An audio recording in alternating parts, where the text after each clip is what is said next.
All right, g'day. Two. All right, g'day, hi, and welcome. Okay, so anyway, very short day, 2 hours, and I played in my chainsaw boots. These are my chainsaw boots. All got snow on them. Got chainsaw boots over there. I got like 3 pairs of free. Those boots are like 160 to 200 and some odd bucks a piece, right? And I got 3 pairs because people buy them and they never use them. They go, Red, you want them?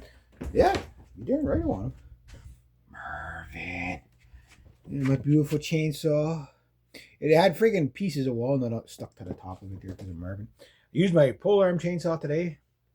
I thought I'd be, he's not up there. I think he pulled that. Did I put that cloth up there? Or did he do that? You never know with him. He steals stuff. He's a thief. Yeah, so I was using the MS400 and in the today. The proper name for this. Snow.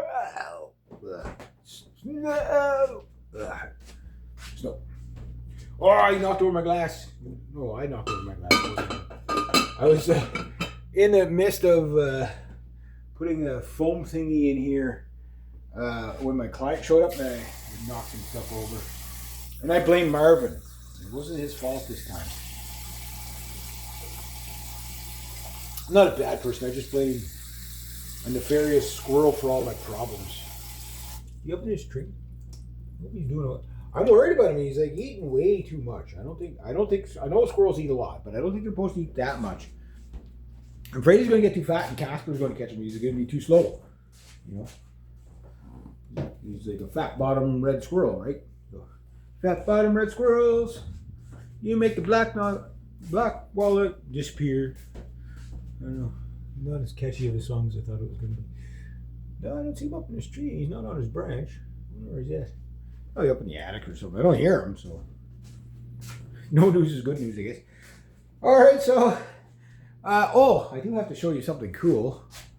Okay, you guys remember my lamp? The speed jelly bean lamp?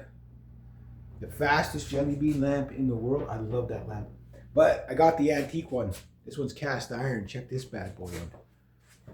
Don't know if it works or not. I'm going to find out. But even if it doesn't, I would get it working. See, it's got a little sailboat on there. A little sailing boat down here. Yeah, let's have a look at this. I'll get it all cleaned up. Needs a bit of a cleanup. I'll do a better cleanup. But that is cool. That sucker is cast iron, guys. Like, that is an old antique lamp. So I still got clean this up maybe today, put it back together. My candle holder. Lamps, squirrels, chainsaw. So yeah, it was an easy day, but I did use the polearm. I started thinking, okay, like, I think of the polearm chainsaw as like a summer tool, right? But today, the branches I cut, and it's like, I might be using this thing a lot in the winter. Because like, something I never considered was, as soon as it snows, all the branches are way down, and they're always sitting on people's cars and stuff, right?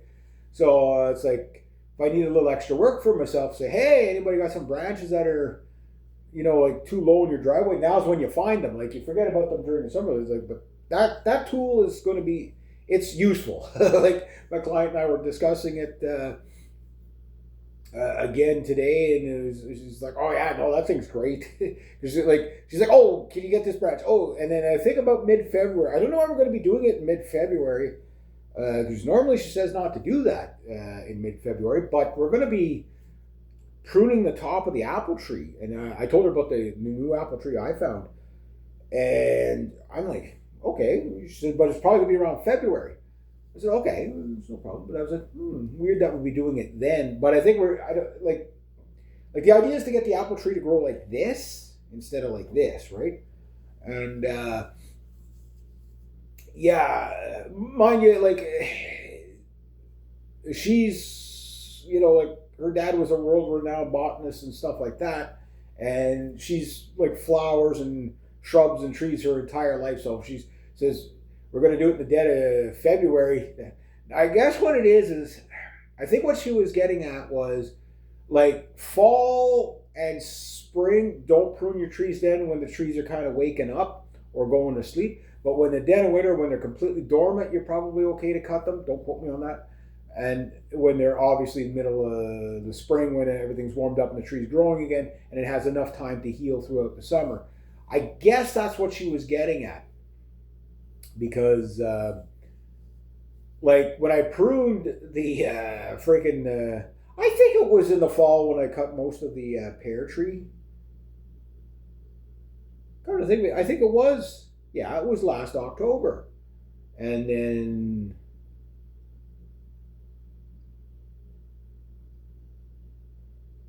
wait a minute now. No, it was the October before, and then last summer. Yeah, yeah, because like she like this year, like the or last year was like the pears were like ridiculous. Like they were like it was the most pears she'd ever seen on that tree because I cut so much away. It was like almost pretty much a whole extra tree, right? So all that growth just went right into the fruits, and it was like wow, amazing. But yeah, so I don't know how much more work I did, but the chainsaw ran good. Well, it's not that cold right now. It's probably hovering around 0 or +1 or whatever. Very mild out there, so nothing. I think it took like 3 or 4 pulls to get the pole arm saw going, and maybe 3 or 4 pulls to get the chainsaw going. The chainsaw did have like because it's M-tronic, right, which is digital, right, and some people don't like the digital chainsaws. Some people do. Like, oh, well, you can't work on them, whatever, because it's all sensors. Yeah, when the sensor goes on, you got to replace the sensor. But it's still easier than dealing with a carb because if you get big, every time I start that chainsaw, it's a different temperature than the last time I started that chainsaw. And sometimes it makes it a little bit harder to start.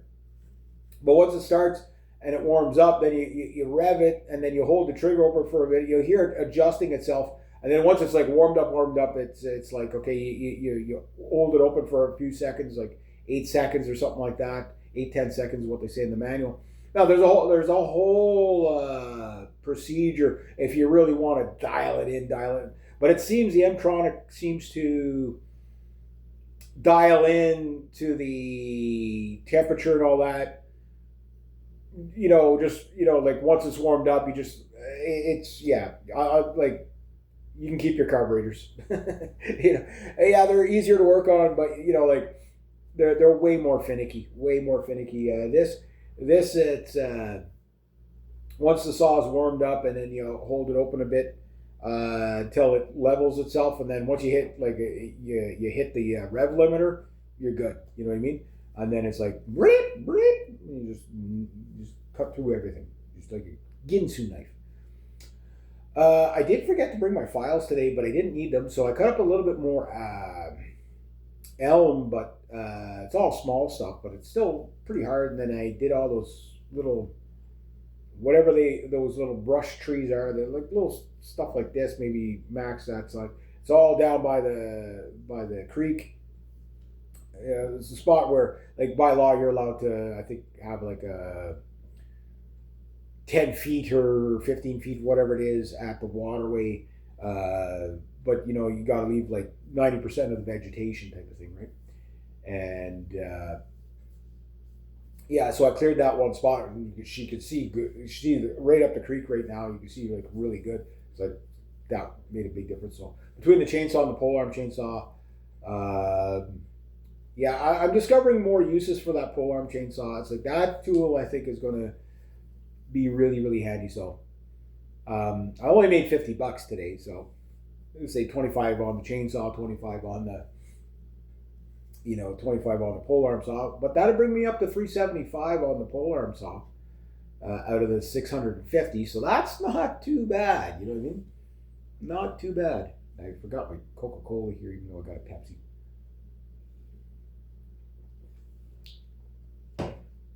But maybe if I don't drink all the other Pepsi, maybe what I'll do is just drink the Coca-Cola and the Pepsi today, and that's it, and leave the other Pepsi for tomorrow. I'll just leave it down here, and then that way I don't drink too much. pop when I'm not as busy. But I am going to do a little bit of mopping today. It's going to be a bit Javixy in here, but I'm going to wait till I'm about to leave because I don't want to get like breathing Javix fumes. you know, I don't know. Should I start with the floor or the walls? Right. So I might do a wall, a floor, wall, a floor. For the walls, I'm just going to do them lightly. You know what I mean? Like they're not going to be saturated. you know. But yeah, no, it was, I went back to my other client to move the burn barrels out of the way because I was like, we got 2 out of 3 things done today because I was gonna like literally mulch up leaves for a raised bed garden, but it's like, no, we missed the window. Like it's like, you're not gonna be able to mulch that up in the snow. So it's like, okay, no problem. Not a big deal. Got it for next year. We'll do it next year. Do it in the spring and what have you. Then went over to the other clients where I got the lamp and got my lamps and my pipe and my ZZ Top and Mozart and what else did I get there? Oh, an army helmet and a tote. Yeah, I got some pretty cool things. Oh yeah, and the candle holder. That's really cool. I went there. I moved the burn barrels out of the way because I was thinking about it after. Like, the plow guy, the bin was still there, so that'll probably go tomorrow if it doesn't go later today. But the thing is that when he plows, he's going to be able to plow a lot more because we got a lot of stuff out of the way. But I had to make sure I put the burn barrel out because he'll just plow into it and bust it all up. And then my fear is that he hits it and busts it up. And we've been burning like skids and dressers and all kinds of wood stuff with nails and stuff in it. And I don't want that in her driveway at all, right? So I pulled it off to the side so it's not going to get clipped by the plow. And if I do get a day and she's up for it, I'll say, hey, if you want to come pick me up, I can bring my chainsaw and I could cut up some more skids and just start burning some of that stuff outside. And heck, I could even grab some stuff inside. Go do a couple hours, right?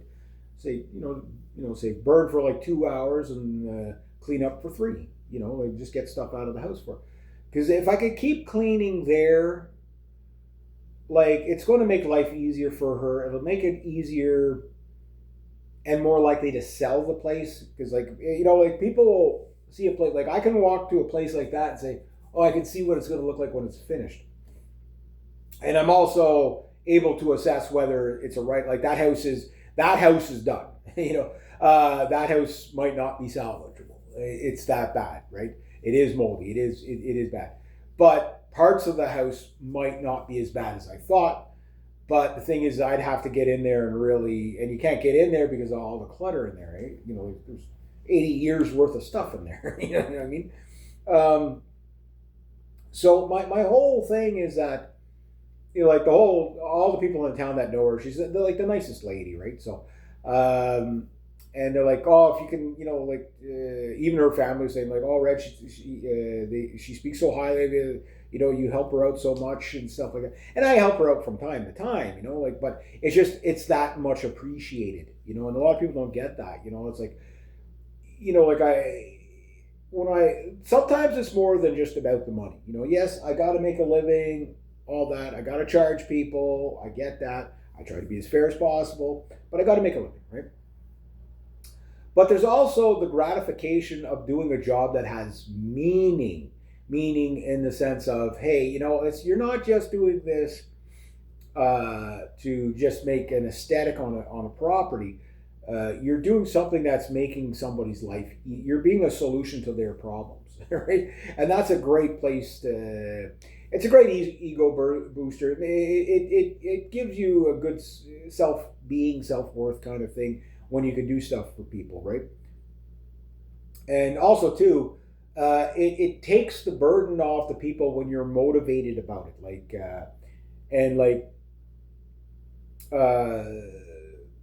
the bin. Like when I told everyone, no, we're filling this bin today. Like there's nobody there that believed that bin was going to get filled in a day. And I'm like, I said I could fill it myself in the day. It's just I'd be there till 9, 10 o'clock at night. That's the only thing. So when I saw all these people, I was like, oh, this thing is definitely getting filled in like a couple of hours, right? So we were at it for 6 hours, and it probably took 5 hours to fill it. So it would have taken me about 10, you know. And I mean, not everybody was moving as fast as I was, you know. I'm not saying they weren't working hard. They were working hard, but they're not as savvy with this kind of work like I am. Except for the one lad, he was really, you know, he was really trying to make a dent. Yeah, like he punched above his weight for sure. He was doing really good. One lady, she was well, the two ladies, they were really trying to get. The other ones were kind of standing around a little bit, but you know, they kept things moving, right? One guy was burning boxes, you know, kind of should have left that kind of for the ladies to do, but you know, okay, well, he was burning boxes. But the big one was like, okay, maybe you want to back those boxes away. There's like 300 boxes there. Maybe you want to back them away. The odd one kept, because stuff kept getting put up against the burn barrel and it was catching fire. And it's like, hey, your boxes are on fire again. You know, it's gonna burn the whole freaking place down. Like today, it wouldn't matter. A day like today, I would have burnt all those boxes on the ground in one shot. I said, just stack them all up, burn them in one shot. I didn't bother putting them in the barrel, you know, let it all blow away by spring, and if anything, it'd be. But it's like there wasn't snow on the ground yet. It was wet, but it wasn't wet enough, you know. Like I didn't want to light the bush on fire, right? So, but we did good. We did really well. And even my other client, where I said, go take a walk in the freaking, like go take a look in the under the garage in the shed there. And she's like, wow, you guys got rid of that. And I said, we got rid of, you know. And then when she seen the bin, she's like, oh wow, you filled that. I said, oh yeah, it's like right to the brim, right to the back door. That was a good bin. You know that's a good bin. And everybody's asking the same question: how many more bins do you think it's going to take, Reg? And I'm like, well, I said it depends. I said the thing is like on the main floor, I don't think there might be a bin's worth of stuff there. That's possible if you threw out absolutely everything that was left, but maybe about 3/4 or a half bin right there. I said the upstairs is the big one. Because there's like 3 floors there, but the 3rd floor there's hardly anything on there at all. There's some construction materials and plywoods and stuff like that.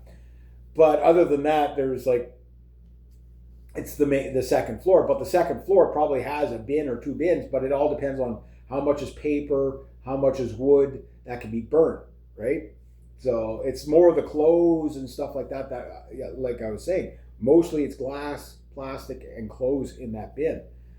There's almost no boxes in there, almost no totes in there, except for the ones that we busted up. The idea is to keep putting stuff in these totes so that when we do it again next year, you know, we just drag it all out, dump it. You know what I mean? Because the totes, they can be smashed up and put into the recycling bin, you know, if I'm in there.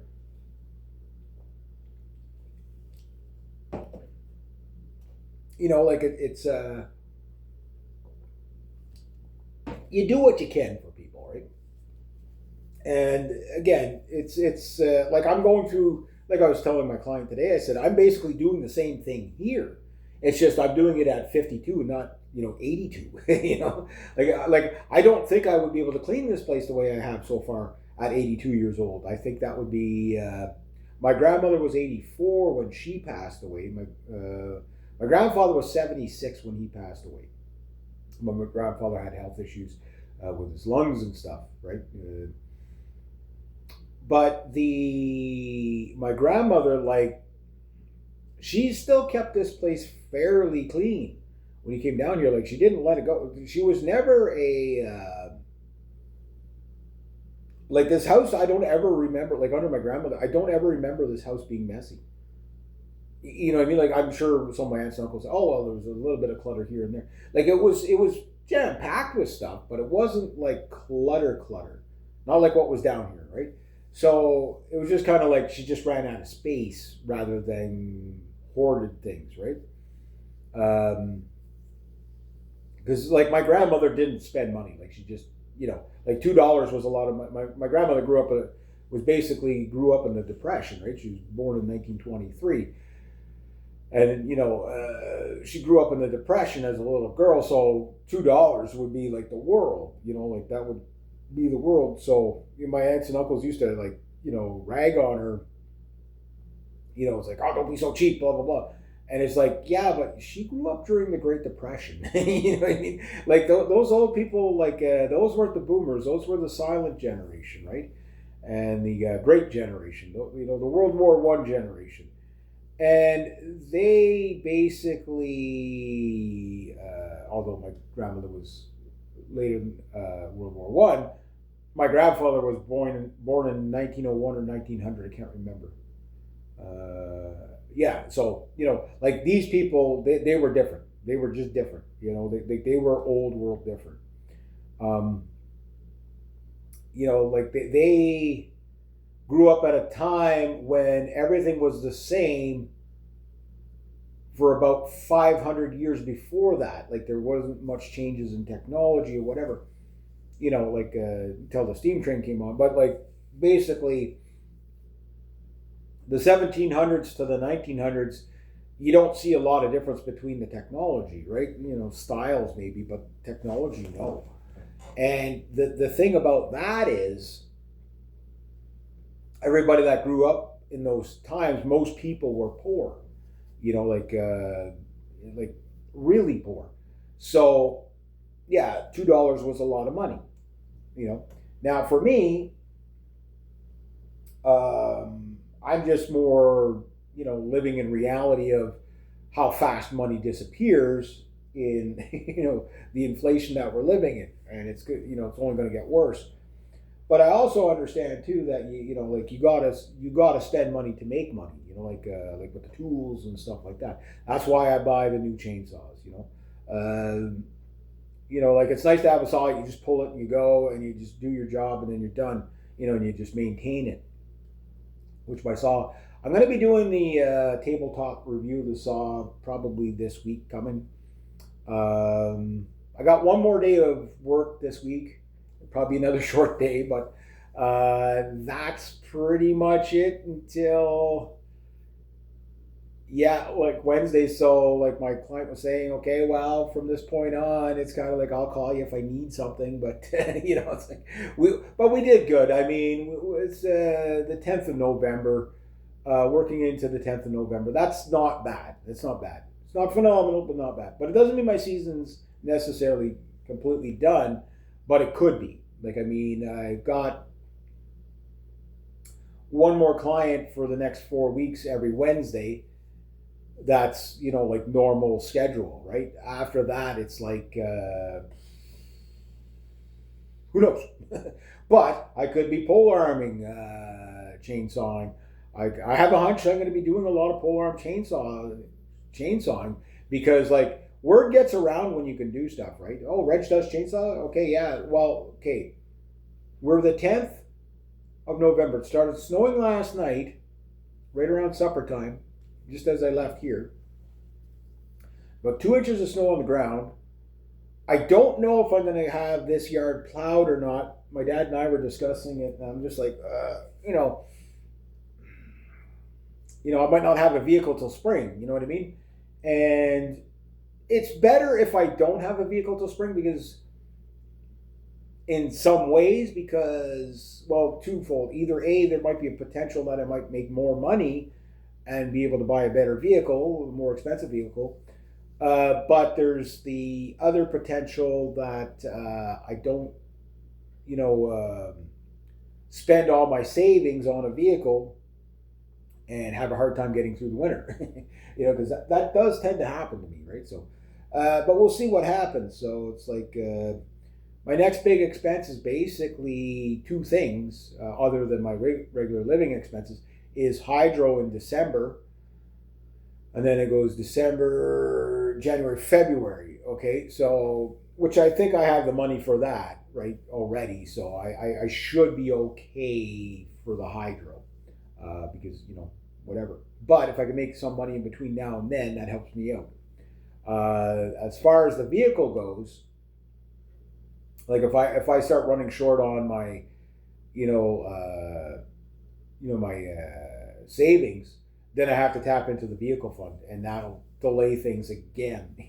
Like again, guys, when I get wiped out on a vehicle, like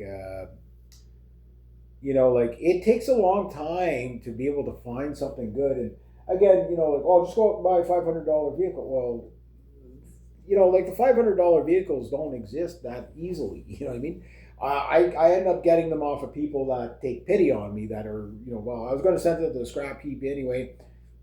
You might get a month or two out of it. You know what I mean? But it's a real pain in the butt. I mean, a real pain in the butt trying to stay on top of that, right? It's so, you know what I mean? So the thing is that if I get a vehicle, the other thing too is then I have to plow down here, right? Because there's not really enough room for 3 vehicles up home in the wintertime in that yard, Now, mind you, my dad might be getting the truck this week, next week. He's got the plow. He's got the little truck. I just don't know if that plow is going to be like too heavy for that truck. It looks like a big plow, but he might have a smaller plow to actually put on there. And just like go with the smaller plow. If I can keep the road open here with that, I'll do that. I'm not going to shovel the whole freaking driveway. It's way too freaking long. But the thing is that, to spend, I don't know what it costs a season for the plowing here. It's 300 or it's 500 or it's 1,000. It's still 300, 500 or 1,000, right? So it's not like I wouldn't be able to get in here and dig out a route into here if I had to, or plow a way in here if I had to.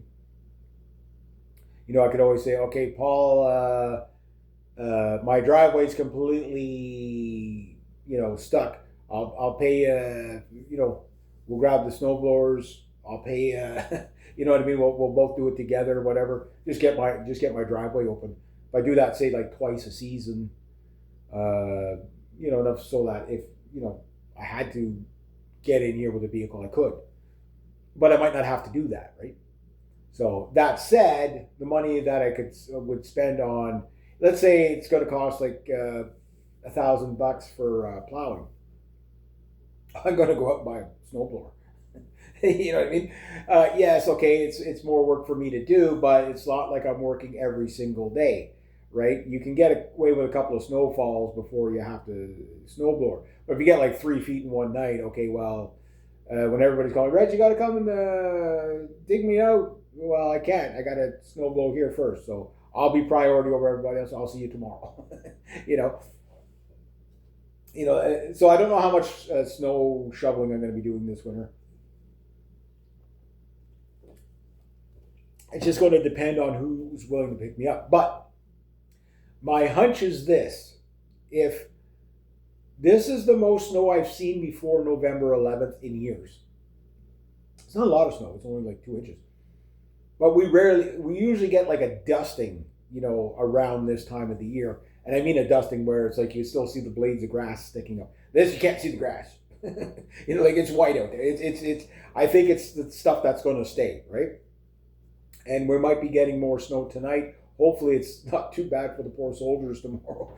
Standing there, those guys, they're layered up like 2 pairs of long johns, 3 pairs of socks, a couple of like 2 sweaters underneath. They're only standing there for an hour, so it's not like the end of the world, but it is cold. You know what I mean, for it to be standing there. So tomorrow I got to lay a wreath. And take pictures, so I don't know what kind of weather it's going to be. So if it's mild like today, not so bad, but that's still a lot of snow. And then Wednesday, we might be getting more snow. So it might be one of those where it just stays in that mild zone where it just snows and snows and snows and snows. And then I'm like I was a couple of years ago where it was just like, like it was starting to hurt me. Like I was just like my body was just breaking down because it was like, oh, my shoulders were just so like you can only shovel so much in a day. You know, it just hurts. You know, like you're just like your rotator cuffs are completely, your elbows. It just hurts.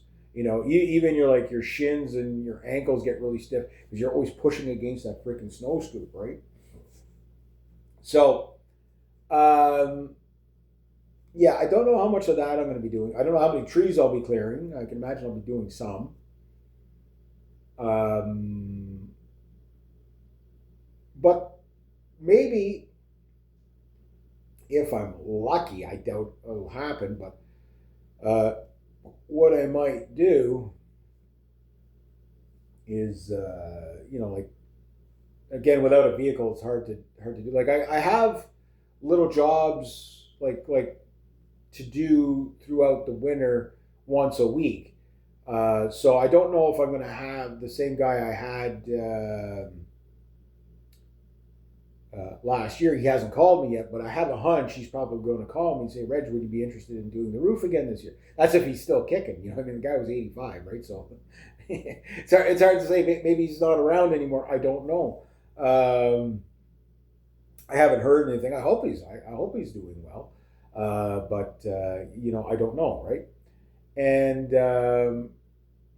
if that's the case, and he's willing to come get me, well, you know, at least every time it snows, I'll be doing that. It just might be on every weekend. That's whatever it is, what it is. That helped me out a lot last year. I mean, it was like an extra $50 a week or something like that. Okay, that's not much, but you know, adds up at the end of the month to just kind of like keeping things going, you know. The other thing is, Paul and I were doing the snow blowing last year. I helped him out with a couple, you know, on the bigger jobs. That helped me out. And then I had that art studio thing that I did, you know, like the insulation and the drywall and all that. That really helped me out. That's I made like an extra like 1,000 or something like that in January or whatever it was, January or February. I made like an extra $1,000 or something like that. And it's like that was just unheard of for January, right? Like I was at with all the jobs, I was almost at not quite, but I was almost at my normal seasonal monthly average. I was unheard of for that time of year. And then, you know, I had a little bit more. Yeah, I think I had a little bit more with another friend there. Yeah, she had me go back and empty out the kitty litter stuff, right? So, yeah, I have a hunch I'm going to get called again for that, but I don't have a vehicle, right? So, and last year I was able to use my dad's little Mazda.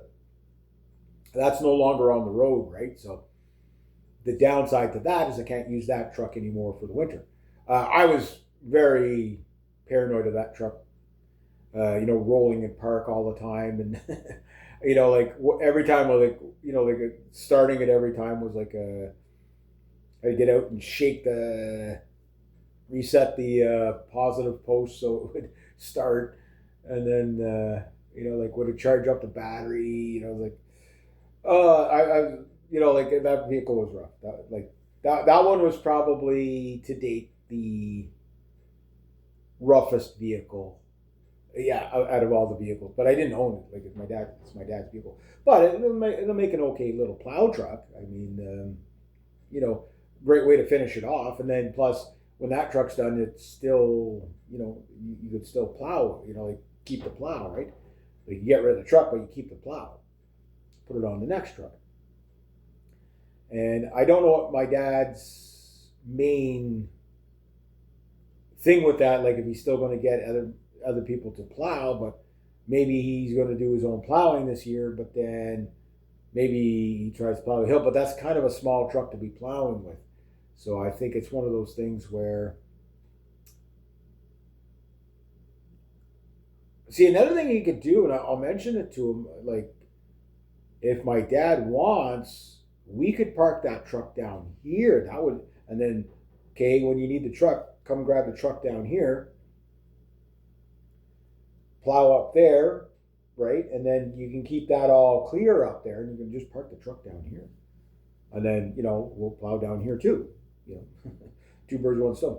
It's up to him because, like, well, the way I'm looking at it is that if, people come into the yard and you've already got 3 vehicles in there, it depends how good of a plow truck it's going to be. It is a small truck. And it depends if it's going to last or not. Like, my hunch is, like, that truck's, like, engine-wise seems to be top-notch, but everything else is kind of, will it last or will it not? I don't know. So we're now into the winter season, and that's where we're at, and we'll see how it plays out. Anyway, I just thought I'd make that little video, so yeah, there we go.